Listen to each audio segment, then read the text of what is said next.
Hello everyone, and welcome to me talking about music production while I commute.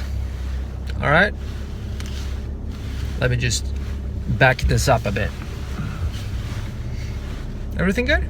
Yeah? Yeah, you're fine? I'm glad to know so. Well, today I will be discussing the art of different beats per minute in genres and why it's preferable to use a certain BPM for certain types of tracks and a certain type of BPM for others. I know, it's just gonna be my thoughts on this. Alright, so in general, slow BPMs are pretty aimable if you want to make like a rhythmic track to create some kind of like deep sense of rhythm in your music, whereas high velocity BPM, like fast BPMs, they're more preferable if you want music that that has a bit of more of a drive to it. They're generally more monotonous, but they don't have to be. So this is a really interesting thing.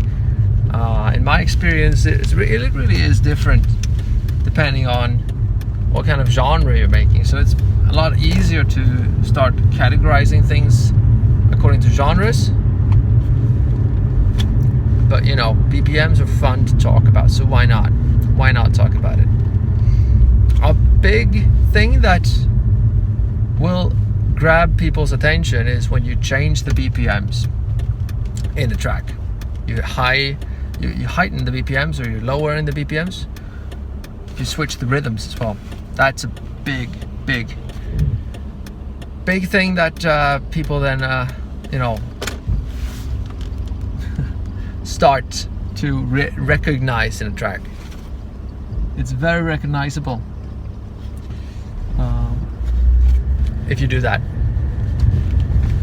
If you change from say 70 BPM to like doubling it to 140, you can do that by just changing the rhythm in the track as well, mind you. But if you do that, if you do such a change, then people will notice that. You know, it's a lot more noticeable than if you change, say if you break down the track into like a chorus or something like that. You know, obviously that's really noticeable, but in a different way, right? So if you change the BPM all of a sudden in the middle of a track, everyone will notice. Like if you heighten the BPM, for example, slowly but surely in a track, then you know it might be a bit of a drive. It might create a drive in the music. You know, like people on the dance floor, for instance, they might go like, "Oh yeah, this is interesting. Yeah, we're going somewhere. Okay, something is up. Okay." Whereas if you're lowering the BPM, you know, there's a lot of examples out there which are really, I think anyway, really smart as to how they go about doing this. They can lower the BPM by changing the notes as well. You know, changing the chord progression to make it, you know, to make the chord progression go downwards as well in a downward spiral, and then have the BPM follow suit. Some modern pop tracks do this as well, to be honest. So it's not at all uncommon. Yeah. But main point here is if you change the BPMs, is that it really is very noticeable. So if you do something with the BPM, just be aware that your track will be a bit outlandish, and it will be very much noticed if you do a change there. So be really careful about how you do the change.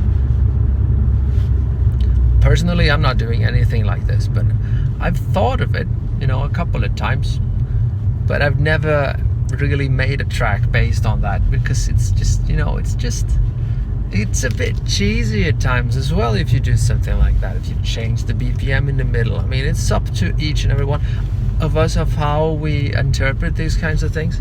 So I'm trying to be objective when I'm doing these.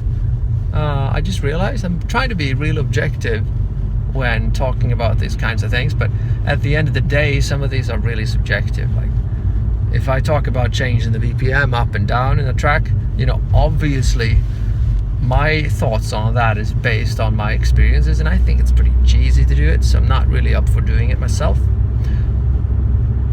So that's why I'm saying it's really noticeable. So keep in mind if it's that it is noticeable, you know, for people. Would you want to do that? Would you want to change the BPM of a track in the middle of it just to make it noticeable? Or are you actually doing that? Just let me know. Give me the comments and thoughts in the notes below, and like this, and I will see you in the next one.